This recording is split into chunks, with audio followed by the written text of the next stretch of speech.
বিসমিল্লাহির রহমানির রহিম। আসসালামু আলাইকুম ওরহমতুল্লাহি ওয়াবারকাতুহু। সম্মানিত দর্শক শ্রোতা, আজকে আমরা নতুন আরেকটি টিউটোরিয়াল নিয়ে হাজির হয়েছি।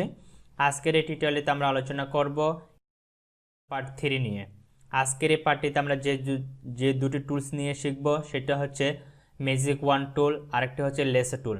আমি পার্ট 1 এবং পার্ট 2-তে ডাইরেক্ট সিলেকশন টুল এবং সিলেকশন টুল এই দুটির কাজ কীভাবে করতে হয় তার A to Z আলোচনা করেছি।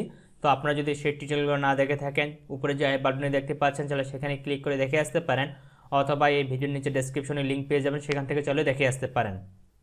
তাহলে চলুন আজকে আমরা লেসো টুল এবং ম্যাজিক ওয়ান টুল এই দুটি টুলসের ব্যবহার শিখে আসি। তো আপনারা যদি আগে থেকে এই দুটি টুলসের ব্যবহার জেনে থাকেন তাহলে আপনার ভিডিওটি দেখার দরকার নাই। আমি চাই না যে আপনাদের মূল্যবান সময়টা আপনার এই ভিডিওতে নষ্ট করুন। আর যদি না জেনে থাকেন যে কীভাবে এই টুলসগুলো ব্যবহার করতে হবে, এদের কাজ কী, তাহলে শুরু থেকে শেষ পর্যন্ত দেখবেন। আশা করি নতুন কিছু শিখতে পারবেন, নতুন কিছু জানতে পারবেন ইনশাল্লাহ। তাহলে চলুন টিউটোরিয়াল শুরু করি। তো টিউটোরিয়াল শুরু করার আগে যে কথাটি না বললে নয়, আপনি যদি আমার চ্যানেলে নতুন হয়ে থাকেন অবশ্যই চ্যানেলটিকে সাবস্ক্রাইব করে পাশে থাকা নোটিফিকেশন বেলটি ক্লিক করে অন করে রাখবেন পরবর্তী আপডেট সবার আগে পাওয়ার জন্য।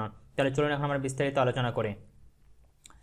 তো বন্ধুরা, এখানে দেখতে পাচ্ছেন ম্যাজিক ওয়ান টুল। তো ম্যাজিক ওয়ান টুলের ব্যবহারটা এখানে দেখতে গেলে প্রথমে অবশ্যই আমাদের ওয়ার্ক যে এরিয়াটা আমরা নিব সেই ওয়ার্ক এরিয়ার ভিতরে যে কোনো ডকুমেন্ট টাইপ করতে হবে, ঠিক আছে। তো দেখেন আমি এখান থেকে আমার রেক্টেঙ্গেল টুলটি নিয়ে এখানে আমি কয়েকটি রেক্টেঙ্গেল আর্ট করে নিচ্ছি। এখানে মনে করেন এটা আর্ট করলাম, আমি 3-4টা এখানে আর্ট করে নিচ্ছি যাতে আমি আপনাদের প্রপারলিভাবে বিষয়টা বোঝাতে পারি, ঠিক আছে। তো এখানে আমি 4টা আর্ট করলাম। এখন সিলেকশন টুল দিয়ে প্রথমে আমি 4টাকে সিলেক্ট করে কন্ট্রোল বাটন প্রেস করে এটাকে কপি করে নিচে নামালাম, ঠিক আছে। এটাকে আমি কয়েকটা কপি করে নিচ্ছি। এখানে এটা কপি করলাম, আবার এখানে কপি করতেছি, এখানে কপি করলাম। তো জাস্ট আমি আপনাদের বিষয়গুলো বোঝানোর জন্য এই কপিগুলো করলাম। কপিগুলো করার পরে এখন আমি এটাকে এখানে সিলেক্ট করলাম।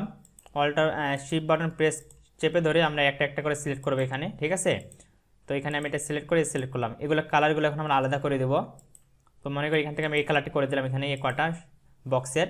তারপরে এই বক্সটা এখানে সিলেক্ট করলাম, তারপর শিফট বাটন প্রেস করে ধরে রেখে এটাকে সিলেক্ট করলাম, এটাকে সিলেক্ট করলাম, এখানে এটাকে সিলেক্ট করলাম এবং এটাকে সিলেক্ট করলাম।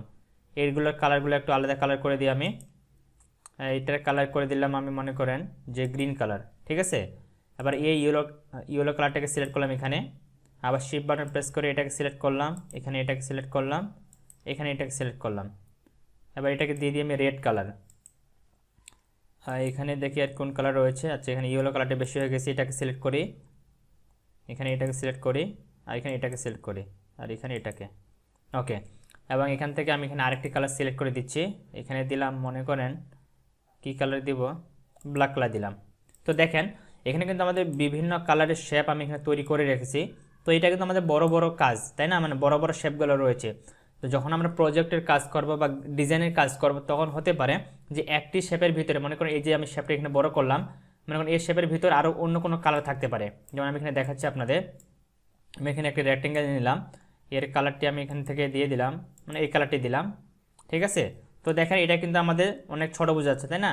অনেক সময় হয় এর থেকে আরও ছোটো কালার নিয়ে আমাদের কাজ করতে হতে পারে, তখন কি হয় এই কালারটি এখানে সিলেক্ট করে কিন্তু আমাদের অনেক ধরনের সমস্যা হতে পারে। তো আমরা যদি এইভাবে একটা একটা করে এইভাবে সিলেক্ট করি, শিফট বাটন প্রেস করে আমি যদি সব ইয়েলো কালারগুলো সিলেক্ট করতে চাই, তারপর যদি কালারগুলো চেঞ্জ করতে চাই তাহলে অনেক সময় লেগে যাবে, তাই না। কিন্তু আমরা মাত্র এই একটা ক্লিকে যে কোনো এক ধরনের কালারকে আমরা সিলেক্ট করে নিতে পারি।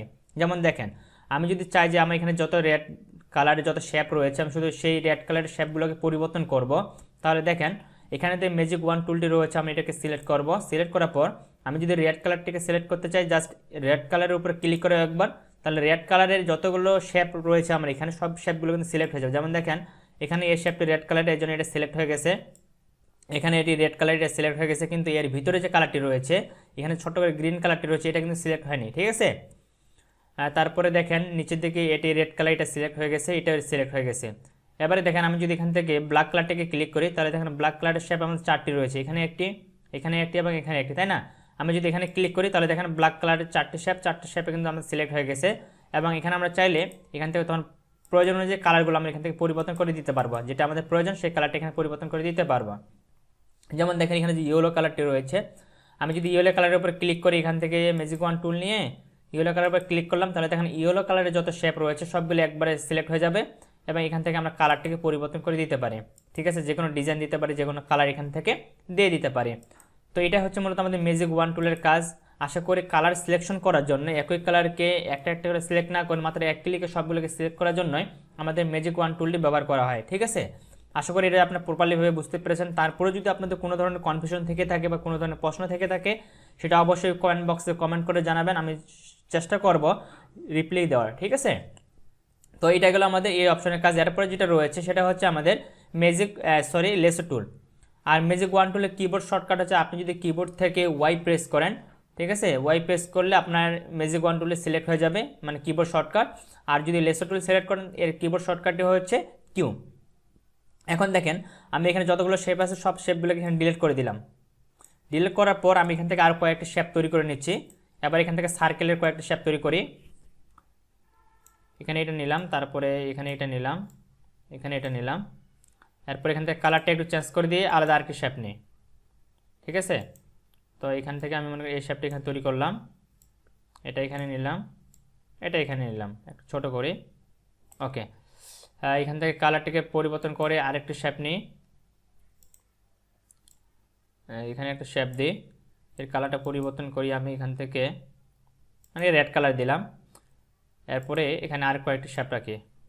জাস্ট আমি কিন্তু কোনো প্রজেক্ট তৈরি করে আপনাদের দেখাচ্ছি না, শুধু টুলসের ব্যবহারগুলো শেখাচ্ছি। ঠিক আছে, আর যখন আমরা প্রজেক্ট নিয়ে কাজ করব তখন তো বিস্তারিত আর আলোচনা থাকতেছেই আমাদের। তো দেখেন এখানে কিন্তু আমি বেশ কয়েকটি শেপ তৈরি করলাম, বিভিন্ন কালারের শেপ তৈরি করলাম, তাই না? এখানে একটা দিলাম, এখানে একটা দিলাম, বা এখানে আরেকটা দিলাম। তো এইভাবে আমি অনেকগুলো শেপ আমি তৈরি করলাম। তো এখানে আরেকটা দিই, তাহলে আরও জিনিসটা ক্লিয়ার হবে। আমি এটাকে একটু কপি করে নিচ্ছি। এই শেপটাকে সিলেক্ট করার পর কন্ট্রোল অল্টার চেপে ধরে আমি এটাকে কপি করে নিয়ে এখানে বসালাম। এটাকে সিলেক্ট করে এটা অল্টার বাটন চেপে ধরে এটাকে কপি করে এখানে বসালাম। ঠিক আছে, এখন দেখেন আমরা লেসো টুলের কাজ দেখলাম যে কোনো একটা কালারকে যদি আমরা সিলেক্ট করতে চাই এভাবে সিলেক্ট করে দিলেই ওই কালারে যতগুলো শেপ আছে সেগুলো কিন্তু সিলেক্ট হয়ে যাবে। কিন্তু আমরা যদি লেসো টুলের মাধ্যমে সিলেক্ট করতে চাই তাহলে কীভাবে করব? আমি বাইরে ক্লিক করি, একবার লেসো টুল সিলেক্ট করে নিলাম। আমি দেখেন আমি এটাতে ক্লিক করলাম, এটা সিলেক্ট হয়নি, এটাতে ক্লিক করলাম, কোনো কাজ করতেছে না।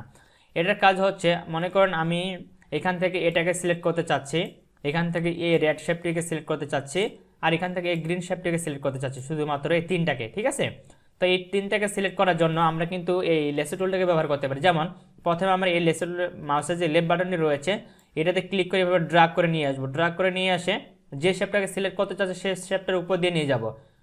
তো আমি এটাকে এখান থেকে এটাকে সিলেক্ট করবো, তারপর এখানে গ্রিনটাকে সিলেক্ট করবো, সিলেক্ট করার পর আবার ব্যাকে আসবো, যে পাশ দিয়ে আমরা লাইনটাকে নিয়ে গেছে সেই পাশে আসে আবার ওই শেপে ছেড়ে দিব।